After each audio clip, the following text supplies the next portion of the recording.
Halo dan selamat datang kembali. Hari ini kita punya sesuatu yang luar biasa seru untuk kita bedah.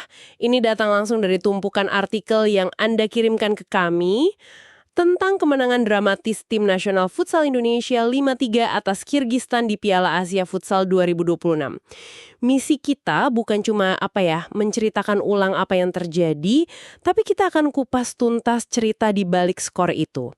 Soal roller coaster emosinya, momen-momen krusialnya, dan apa arti semua ini untuk langkah mereka selanjutnya. Oke, mari kita mulai. Tentu. Dan saat membaca sumber-sumber mini, yang paling menonjol buat saya itu bukan skor 5-3-nya sendiri, tapi lebih ke dualisme performa tim.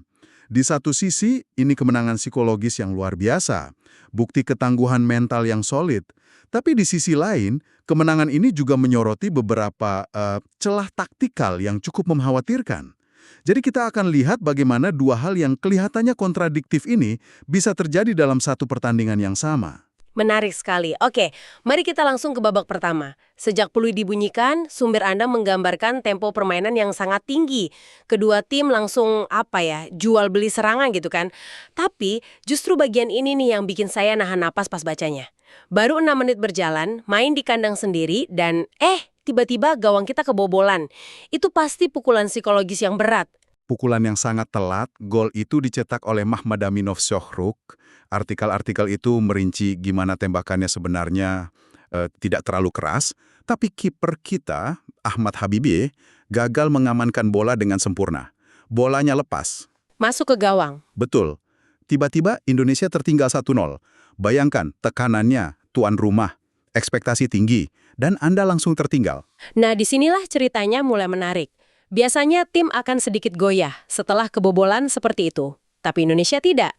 Respon mereka instan. Betul sekali. Hanya butuh 1 menit untuk menyamakan kedudukan. Dan ini adalah momen kunci pertama yang menunjukkan DNA mental tim ini. Sang kapten Muhammad Iqbal yang ambil tanggung jawab. Memanfaatkan assist dari Rizky Xavier, sundulannya berhasil bikin skor jadi 1-1. Sang kapten ya, betul. Dan yang menarik, salah satu artikel Anda menekankan ini. Ini adalah kali kedua Iqbal mencetak gol pembuka untuk Indonesia di turnamen. Ini bukan sekedar gol balasan. Ini pernyataan dari seorang pemimpin yang bilang, kita tidak akan panik. Saya setuju, itu menunjukkan kepemimpinan yang luar biasa. Tapi mungkinkah ini juga menyoroti kelemahan Kirgistan? Maksud saya, kebobolan hanya 1 menit setelah unggul. Itu kan biasanya tanda pertahanan yang kehilangan fokus. Jadi, apakah ini lebih tentang kehebatan Iqbal atau kelengkahan lawan? Kombinasi keduanya menurut saya. Kehebatan Iqbal dalam menempatkan diri dan membaca peluang itu tidak bisa diremehkan. Tapi Anda benar, respons pertahanan Kirgistan itu sangat lambat. Mereka seolah masih dalam euforia gitu setelah mencetak gol. Dan Indonesia dengan cerdas memanfaatkan kelengahan sesaat itu.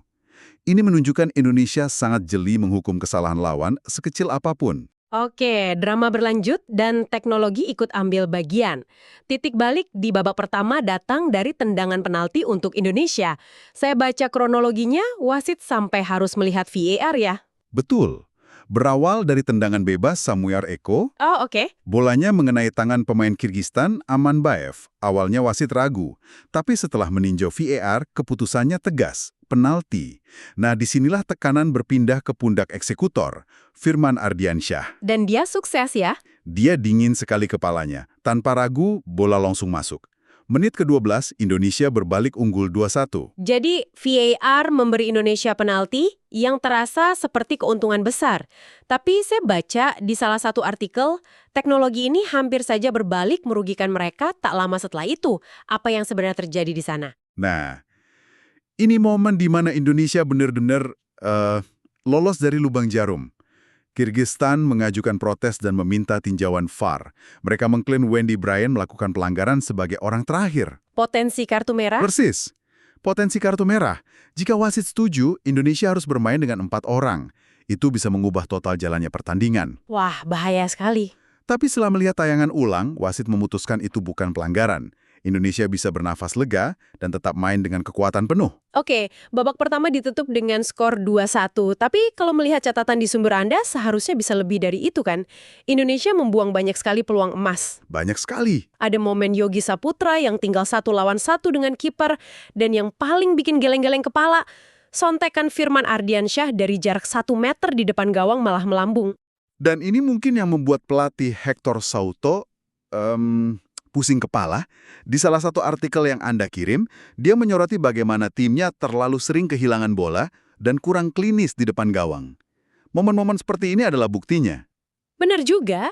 Anda bisa lihat benang merahnya ke komentar dia tentang laga melawan Irak nanti, di mana dia ingin timnya lebih banyak menguasai bola. Dia pasti melihat pemborosan ini dan berpikir, melawan tim sekelas Irak, kita tidak akan bisa selamat jika membuang peluang seperti ini. Tepat sekali. Jadi kita masuk ke babak kedua dengan skor 2-1.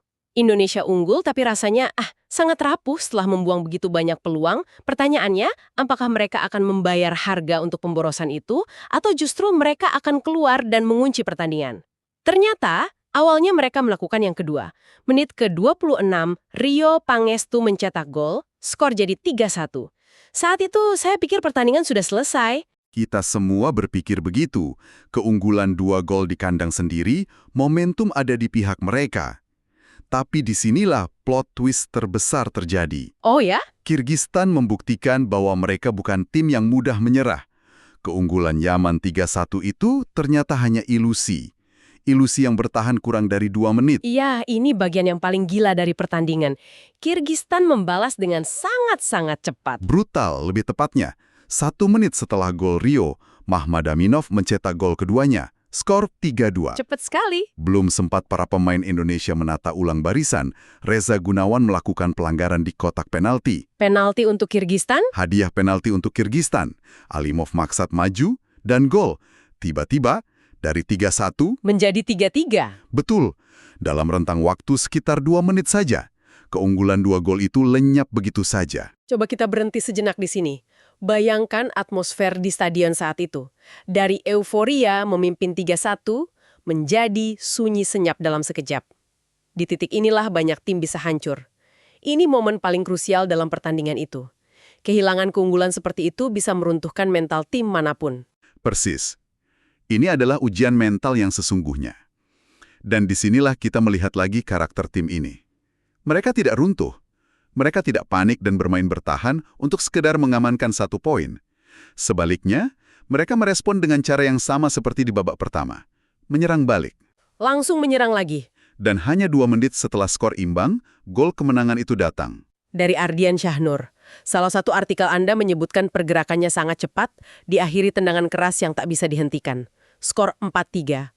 Gol yang memecah keheningan dan mengembalikan momentum sepenuhnya ke tangan Indonesia. Benar.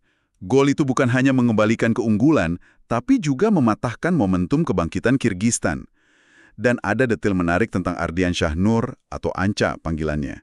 Salah satu sumber Anda mengutip dia setelah pertandingan, dia bilang tidak mau berlama-lama dalam euforia. Oh ya? Fokusnya sudah langsung ke laga berikutnya. Ini memberi kita gambaran tentang level profesionalisme para pemain. Mereka menang, tapi mereka sadar pekerjaan belum selesai dan ada kekurangan yang harus diperbaiki. Kemenangan akhirnya dikunci dengan cara yang sangat cerdas, yang berawal dari strategi putus asa lawan. Kirgistan menerapkan power play, kan? Betul. Power play itu pertaruhan terakhir dalam futsal. Anda menarik kiper utama dan menggantinya dengan pemain biasa. Tujuannya untuk menciptakan keunggulan jumlah pemain saat menyerang. Risikonya jelas, gawang Anda kosong. Sebuah pertaruhan. Mereka menerapkan pressing tinggi yang memaksa pemain kiper Kirgistan itu membuat keputusan cepat di area berbahaya. Kesalahan kontrol bola yang dia lakukan di menit ke-34 itu bukan murni kecerobohan, tapi buah dari tekanan cerdas yang diterapkan Izrar Magantara. Izrar merebut bola, Dan dari tengah lapangan, dia melihat gawang yang kosong melompong. Tembakannya akurat dan gol. Skor 5-3. Pertandingan selesai. Sebuah akhir yang sempurna untuk laga yang penuh gejolak. gol itu adalah contoh sempurna bagaimana menghukum kesalahan lawan. Ketenangan dan kecerdasan Izrar dalam membaca permainan benar-benar mengunci kemenangan. Mereka mengubah kekuatan lawan, jumlah pemain yang lebih banyak, menjadi kelemahan fatal mereka. Jadi peluit akhir berbunyi, skor 5-3, dan stadion bergemuruh. Tapi setelah euforia mereda, Kemenangan yang nyaris lepas dari genggaman ini meninggalkan banyak sekali pertanyaan. Apa sebetulnya arti kemenangan dramatis ini bagi posisi mereka di turnamen? Secara matematis, artinya sangat besar. Kemenangan ini memastikan Indonesia lolos ke babak perempat final. Lolos ke perempat final Piala Asia Futsal 2026. Betul. Menurut salah satu sumber Anda, ini pencapaian yang signifikan. Karena baru kali kedua atau ketiga dalam sejarah mereka berhasil mencapai fase ini. Kemenangan ini juga membawa mereka ke puncak klasemen sementara grup A dengan 6 poin. Unggul selisih gol dari Irak yang juga punya 6 poin. Artinya, Indonesia dan Irak sudah pasti lolos. Sementara Kirgistan dan Korea Selatan tersingkir. Laga terakhir melawan Irak jadi penentu juara grup. Tepat. Dan ini posisi yang menguntungkan, karena unggul selisih gol, hasil imbang melawan Irak saja sudah cukup. Cukup untuk mengamankan status juara grup. Benar. Ini memberi mereka sedikit bantalan psikologis jelang pertandingan penentuan itu. Ada juga catatan sejarah menarik dari sumber yang Anda berikan. Kemenangan ini ternyata menyeimbangkan rekor pertemuan mereka dengan Kirgistan. Sebelumnya rekornya 1 menang, 1 kalah, 1 imbang. Sekarang jadi imbang. Dan yang paling penting adalah perspektif dari sang pelatih, Hector Soto.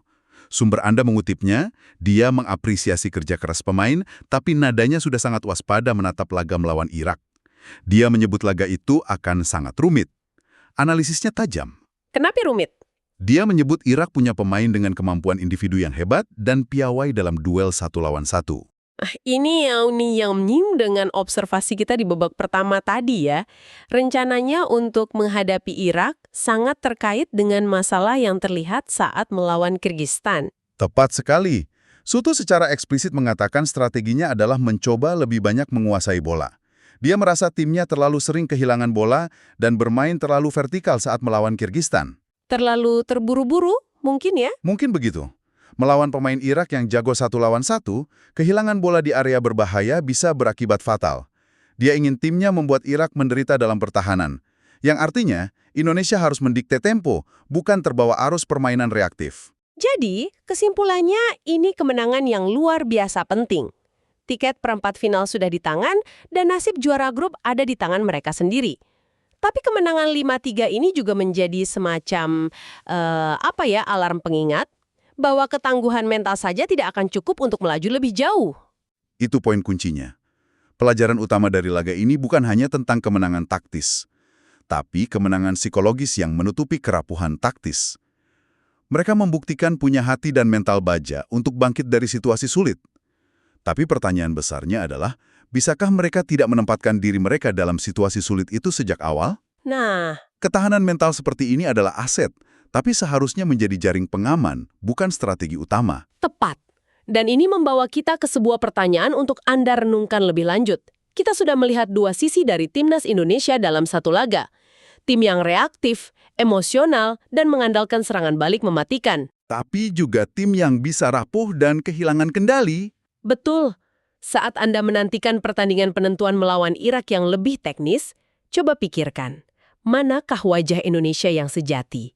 Apakah gaya bermain penuh resiko seperti saat melawan Kirgistan adalah DNA mereka yang harus terus diasah? Atau, untuk menjadi juara sejati, mereka justru harus bertransformasi menjadi tim yang lebih sabar, disiplin, dan dominan dalam penguasaan bola seperti yang diinginkan pelatih Hector Soto?